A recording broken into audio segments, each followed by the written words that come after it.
ओम शांति। 12 दिसंबर 2024। बाबा के महावाक्य। मीठे बच्चे, यह पढ़ाई जो बाप पढ़ाते हैं, इसमें अथाह कमाई है। इसलिए पढ़ाई अच्छी रीति पढ़ते रहो। लिंक कभी न टूटे। प्रश्न: जो विनाश काले विपरीत बुद्धि हैं, उन्हें तुम्हारी किस बात पर हंसी आती है? उत्तर: तुम जब कहते हो अभी विनाश काल नजदीक है, तो उन्हें हंसी आती है। तुम जानते हो बाप यहाँ बैठे तो नहीं रहेंगे। बाप की ड्यूटी है पावन बनाना। जब पावन बन जाएंगे तो यह पुरानी दुनिया विनाश होगी, नई आएगी। यह लड़ाई है ही विनाश के लिए। तुम देवता बनते हो तो इस कलयुगी छीछी सृष्टि पर आ नहीं सकते। ओम शांति। रूहानी बाप बैठ रूहानी बच्चों को समझाते हैं। बच्चे समझते हैं हम बहुत बेसमझ बन गए थे। माया रावण ने बेसमझ बना दिया था। यह भी बच्चे समझते हैं कि बाप को जरूर आना ही है, जबकि नई सृष्टि स्थापन होनी है। त्रिमूर्ति का चित्र भी है। ब्रह्मा द्वारा स्थापना, विष्णु द्वारा पालना, शंकर द्वारा विनाश। क्योंकि करन करावन हार तो बाप है ना। एक ही है जो करता है और कराता है। पहले किसका नाम आएगा? जो करता है, फिर जिस द्वारा कराते हैं। करन करावन हार कहा जाता है ना। ब्रह्मा द्वारा नई दुनिया की स्थापना कराते हैं। यह भी बच्चे जानते हैं हमारी जो नई दुनिया है, जो हम स्थापन कर रहे हैं, इसका नाम ही है देवी देवताओं की दुनिया। सतयुग में ही देवी देवता होते हैं। किसी और को देवी देवता नहीं कहा जाता। वहाँ मनुष्य होते नहीं। है ही एक देवी देवता धर्म, दूसरा कोई धर्म ही नहीं। अभी तुम बच्चे स्मृति में आए हो कि बरोबर हम देवी देवता थे। निशानियां भी हैं। इस्लामी, बौद्धि, क्रिश्चियन आदि सबकी अपनी अपनी निशानी है। हमारा जब राज्य था तो और कोई नहीं था। अभी फिर और सभी धर्म हैं। हमारा देवता धर्म है नहीं। गीता में अक्षर बड़े अच्छे अच्छे हैं, परंतु कोई समझ नहीं सकते। बाप कहते हैं विनाश काले विपरीत बुद्धि और विनाश काले प्रीत बुद्धि। विनाश तो इस समय ही होना है। बाप आते भी हैं संगम युग पर, जबकि चेंज होती है। बाप तुम बच्चों को बदले में सब कुछ नया देते हैं।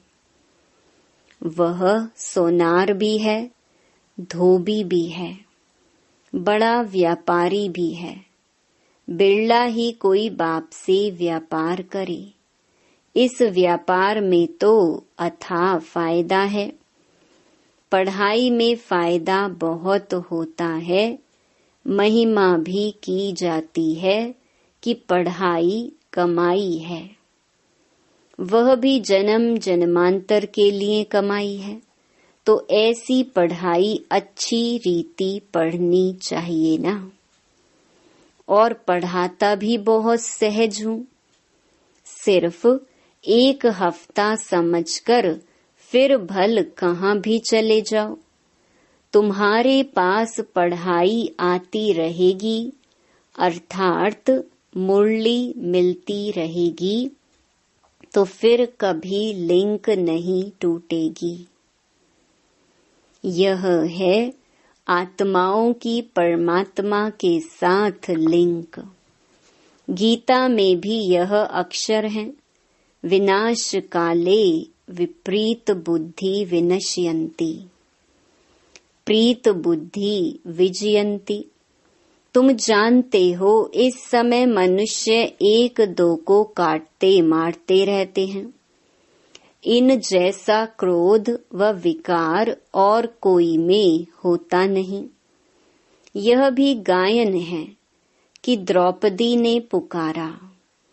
बाप ने समझाया है, तुम सब द्रौपदियां हो।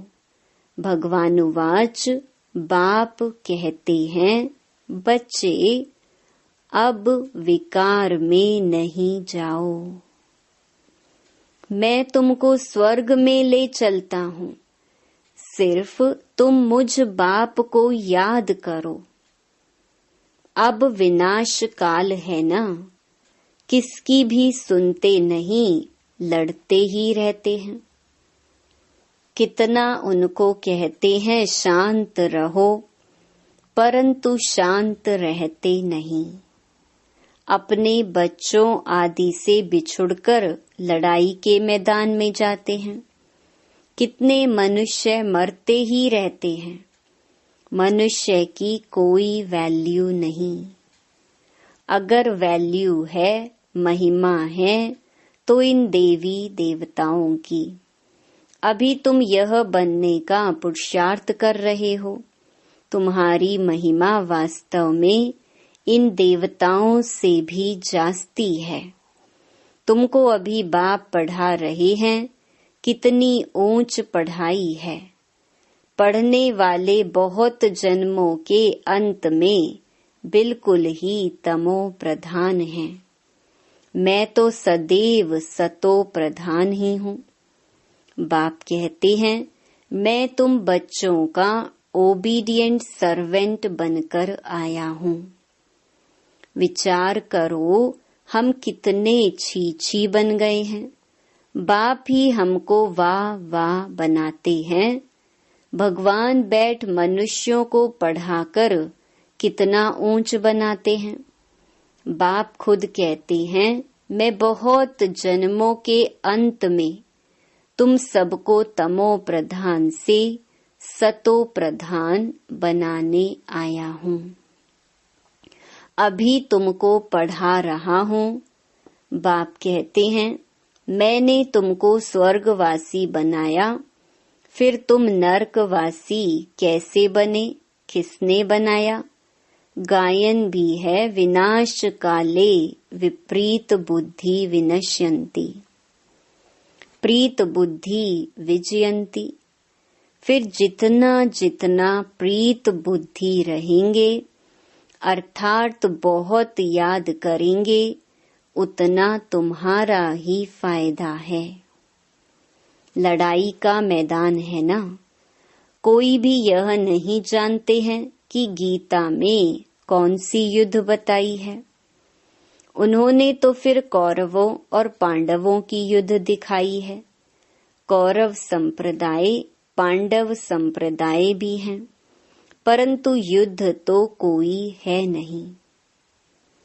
पांडव उनको कहा जाता है जो बाप को जानते हैं, बाप से प्रीत बुद्धि है। कौरव उनको कहा जाता है जो बाप से विपरीत बुद्धि है। अक्षर तो बहुत अच्छे अच्छे समझने लायक हैं। अभी है संगम युग। तुम बच्चे जानते हो, नई दुनिया की स्थापना हो रही है। बुद्धि से काम लेना है। अभी दुनिया कितनी बड़ी है, सतयुग में कितने थोड़े मनुष्य होंगे, छोटा झाड़ होगा ना। वह झाड़ फिर बड़ा होता है। मनुष्य सृष्टि रूपी यह उल्टा झाड़ कैसे है, यह भी कोई समझते नहीं है। इनको कल्प वृक्ष भी कहा जाता है। वृक्ष का नॉलेज भी चाहिए ना। और वृक्षों का नॉलेज तो बहुत बहुत इजी है, झट बता देंगे। इस वृक्ष का नॉलेज भी ऐसा इजी है, परंतु यह है ह्यूमन वृक्ष। मनुष्यों को अपने वृक्ष का पता ही नहीं पड़ता है। कहते भी हैं गॉड इज क्रिएटर, तो जरूर चैतन्य है ना। बाप सत्य है, चैतन्य है, ज्ञान का सागर है। उनमें कौन सा ज्ञान है, यह भी कोई नहीं समझते हैं। बाप ही बीज रूप चैतन्य है, उनसे ही सारी रचना होती है। तो बाप बैठ समझाते हैं, मनुष्यों को अपने झाड़ का पता नहीं है। और झाड़ों को तो अच्छी रीति जानते हैं। झाड़ का बीज अगर चैतन्य होता तो बतलाता ना, परंतु वह तो है जड़। तो अब तुम बच्चे ही रचता और रचना के राज को जानते हो। यह सत्य है, चैतन्य है, ज्ञान का सागर है। चैतन्य में तो बातचीत कर सकते हैं ना। मनुष्य का तन सबसे ऊंच अमूल्य गाया गया है। इनका मूल्य कथन नहीं कर सकते। बाप आकर आत्माओं को समझाते हैं, तुम रूप भी हो, बसंत भी हो। बाप है ज्ञान का सागर, उनसे तुमको रतन मिलते हैं। यह ज्ञान रतन है। जिन रत्नों से वह रतन भी तुमको ढेर मिल जाते हैं। लक्ष्मी नारायण के पास देखो कितने रतन हैं। हीरे जवाहरों के महलों में रहते हैं। नाम ही है स्वर्ग, जिसके तुम मालिक बनने वाले हो। कोई गरीब को अचानक बड़ी लॉटरी मिलती है तो पागल हो जाते हैं ना। बाप भी कहते हैं तुमको विश्व की बादशाही मिलती है तो माया कितना अपोजिशन करती है। तुमको आगे चल पता पड़ेगा कि माया कितने अच्छे अच्छे बच्चों को भी हप कर लेती है, एकदम खा लेती है। तुमने सर्प को देखा है मेंढक को कैसे पकड़ता है, जैसे गज को ग्राहा हप करते हैं। सर्प मेंढक को एकदम सारे का सारा हप कर लेता है। माया भी ऐसी है, बच्चों को जीते जी पकड़कर एकदम खत्म कर देती है, जो फिर कभी बाप का नाम भी नहीं लेते हैं। योग बल की ताकत तुम्हारे में बहुत कम है। सारा मदार योग बल पर है। जैसे सर्प मेढक को हप करता है, तुम बच्चे भी सारी बादशाही को हप करते हो। सारे विश्व की बादशाही तुम सेकंड में ले लेंगे। बाप कितना सहज युक्ति बताते हैं, कोई हथियार आदि नहीं। बाप ज्ञान योग के अस्त्र शस्त्र देते हैं, उन्होंने फिर स्थूल हथियार आदि दे दिए हैं। तुम बच्चे इस समय कहते हो हम क्या से क्या बन गए थे। जो चाहे सो कहो, हम ऐसे थे जरूर। भल थे तो मनुष्य ही, परंतु गुण और अवगुण तो होते हैं ना। देवताओं में दैवी गुण हैं, इसलिए उन्हों की महिमा गाते हैं। आप सर्व गुण संपन्न, हम निर्गुण हारे में कोई गुण नहीं।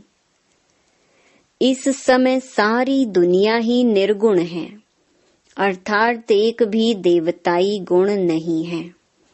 बाप जो गुण सिखलाने वाला है उनको ही नहीं जानते, इसलिए कहा जाता विनाश काले विपरीत बुद्धि। अब विनाश तो होना ही है संगम युग पर, जबकि पुरानी दुनिया विनाश होती है और नई दुनिया स्थापन होती है। इनको कहा जाता है विनाश काल। यह है अंतिम विनाश, फिर आधा कल्प कोई लड़ाई आदि होती ही नहीं। मनुष्यों को कुछ भी पता नहीं है, विनाश काले विपरीत बुद्धि है, तो जरूर पुरानी दुनिया का विनाश होगा ना।